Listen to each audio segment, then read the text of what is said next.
Bem, espero que esteja tudo bem com vocês, tá lá?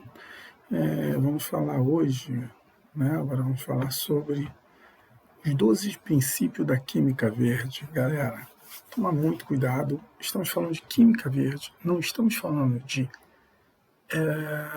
química ambiental.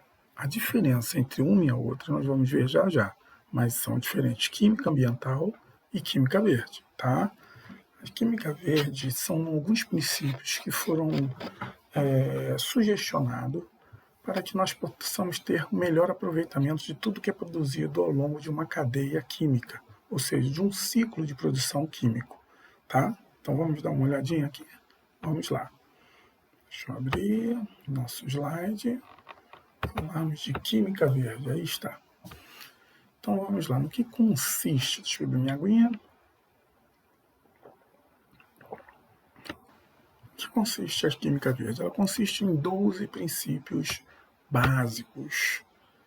E quais são esses princípios? Eis-los aqui. O primeiro deles, prevenção de resíduos. O que significa essa prevenção? Não é você vai prevenir simplesmente o resíduo, não. É você pensar de tal forma que, antes de você produzir qualquer coisa, saber qual o resíduo que essa produção vai gerar. E se tem como esse resíduo ser reciclado, reaproveitado. Tá? Esse é o princípio básico. Então, aqui ele está dizendo, é mais barato evitar a formação de resíduos tóxicos do que tratá-los depois que eles são produzidos, porque economicamente é mais viável. Tá? Prever essa formação e saber o que é o tratamento adequado para eles. Ok? Economia atômica ou eficiência atômica.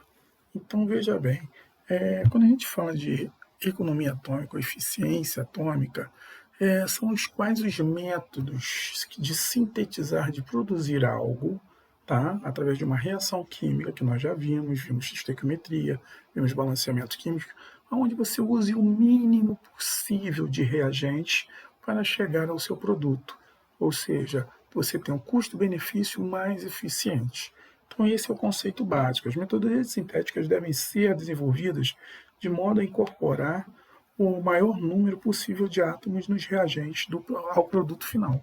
Então, evitar desperdício de reagentes, evitar trabalhar com, vocês vão ver isso melhor no ensino médio, e quem já está no ensino médio já sabe disso, principalmente no final do primeiro ano, evitar que haja, vamos dizer, como a gente chama, que haja excessos, né? Produção em excessos, ok? Síntese segura. O que diz a síntese segura? Ela deve se desenvolver rotas sintéticas que utilizam e geram substâncias com pouco ou nenhuma toxicidade à saúde humana e do ambiente. Então, gente, o que é síntese segura? É você sintetizar algo que não seja tóxico ou não cause mal ao ser humano, tanto quanto ao ambiente. Exemplo de síntese segura errada, energia nuclear. Né? Você sintetiza, você propõe uma reação de fissão, ou seja, de quebra do núcleo atômico, aonde ela libera uma grande quantidade de energia, porém, teve um resíduo tóxico que leva anos e anos infindados para poder ser eliminado. E você não consegue incorporá-lo totalmente de novo no meio ambiente. E pode ser prejudicial à nossa saúde. Então, esse é um exemplo. Produtos seguros. Então, o que são os produtos seguros? Quando a gente fala de produtos seguros, deve-se buscar o desenvolvimento, nada mais, nada menos, que deve ser procurar o desenvolvimento de produtos que, após realizarem a sua função, tá, eles não causem dano no ambiente. Tá? Então, por exemplo, quando você pega uma embalagem hoje em dia de detergente, eles falam assim, ó, produtos biodegradáveis. Então você está usando o detergente, está jogando ele na água, mas ele vai se degradando ao longo do processo. E aí, ele se degradando, ele não causa nocividade ao meio ambiente. Ou seja, quando ele vai para a unidade de tratamento aquele de esgoto, né, tem que ter uma unidade, uma central de tratamento, que é o que a gente chama de ETA, né? Estação de tratamento de água.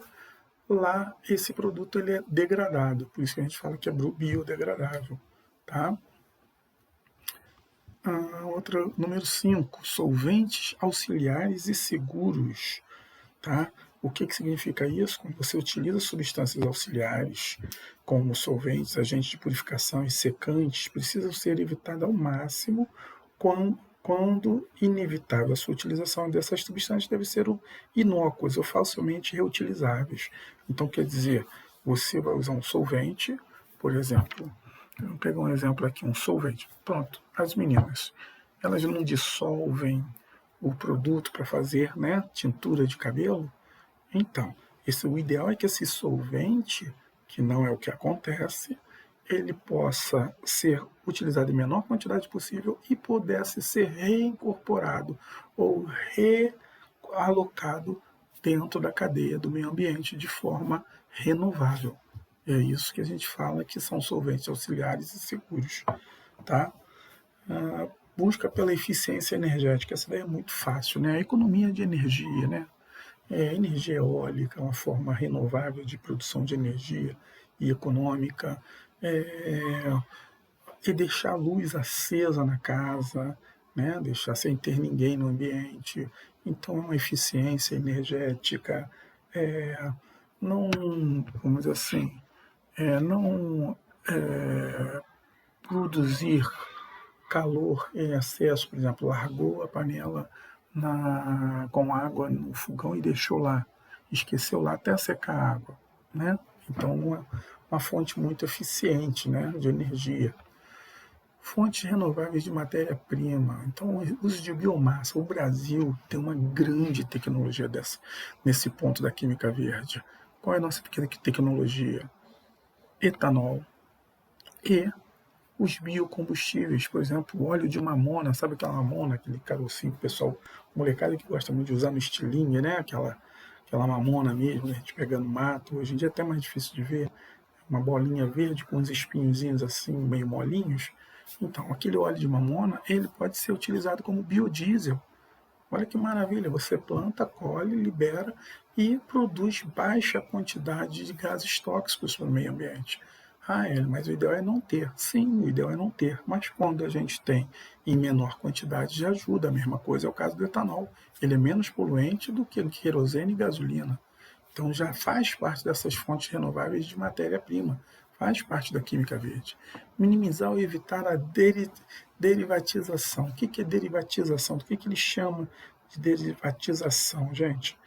Derivatização é quando você vai produzir algo, porém, ao longo dessa etapa, você produz algum subproduto que é desnecessário, que não nos é interessante, aquele resíduo. O ideal é você produzir somente o que você quer, mas às vezes é uma produção de um subproduto, tá?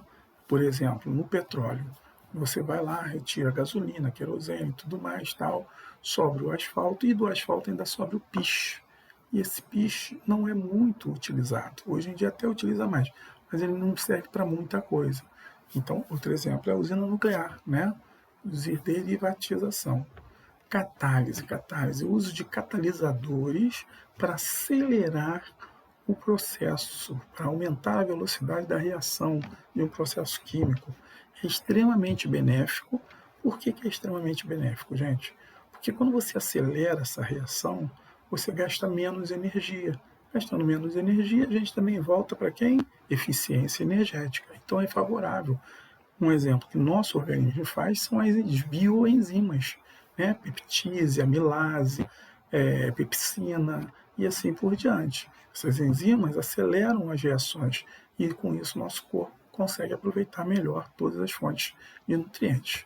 Produtos degradáveis, ou seja, quem são esses produtos degradáveis? Produtos degradáveis já está dizendo, os produtos quimicamente precisam ser projetados para biocompatibilidade após utilização, certo? Vamos lá, continuando aí, galera. Produtos biodegradáveis, né, como a gente já falou, né, produtos químicos precisam ser projetados para biocompatibilidade. Após a utilização, não deve permanecer no ambiente degradado. A gente já até citou alguns casos aqui. 11. Análise em tempo real para prevenção. Né? Essa análise em tempo real, gente, é um monitoramento e controle em tempo real dentro do processo. Isso deverá ser viabilizado a possibilidade de formação de substâncias tóxicas e deverá ser detectada antes de sua geração, ou seja, você vai analisar aquilo que está sendo produzido e ver como você pode evitar que ela gere substâncias tóxicas. Exemplo, nós tivemos um exemplo sério, que é a caixa d'água à base de amianto. Então, aquela produção, observou-se que o amianto, com o passar do tempo, ele vai liberando substâncias tóxicas que pode até causar câncer nas pessoas. Então, foi substituída por polímeros, né, por plásticos, as caixas d'água. Então, isso é o que a gente chama, é um exemplo clássico de análise em tempo real para a prevenção de toxicidade, no caso, para o ser humano. E, por último, para nós fecharmos, 12. A química segura, prevenção de acidentes. Tá? O que seria isso? Escolha de substâncias, bem como sua utilização em processos que devem, porventura, procurar minimizar os riscos de acidentes, como vazamentos, incêndios e explosões. Por exemplo, você tem um container, tá? E esse container ele é feito de um polímero que é, vamos dizer assim, que é pouco resistente a ácidos e guarda naquele container, por exemplo, água sanitária. A água sanitária tem um ácido, que é o ácido hipoxiclorídrico, né? É um ácido fraco, mas coisa. Então, com o passar do tempo, aquele recipiente vai cedendo, vai rasgando e liberando esse ácido para o meio.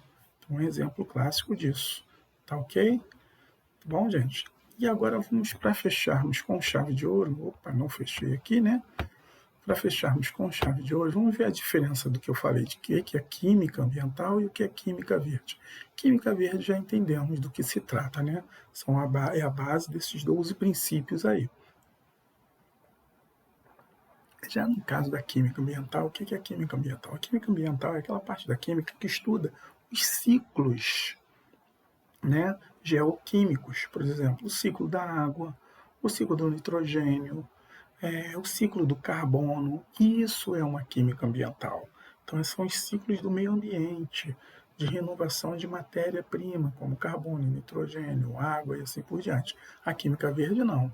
A química verde, como já vimos, são princípios que tentam trazer uma otimização das produções, trazendo o menor dano possível para o indivíduo e para o meio ambiente.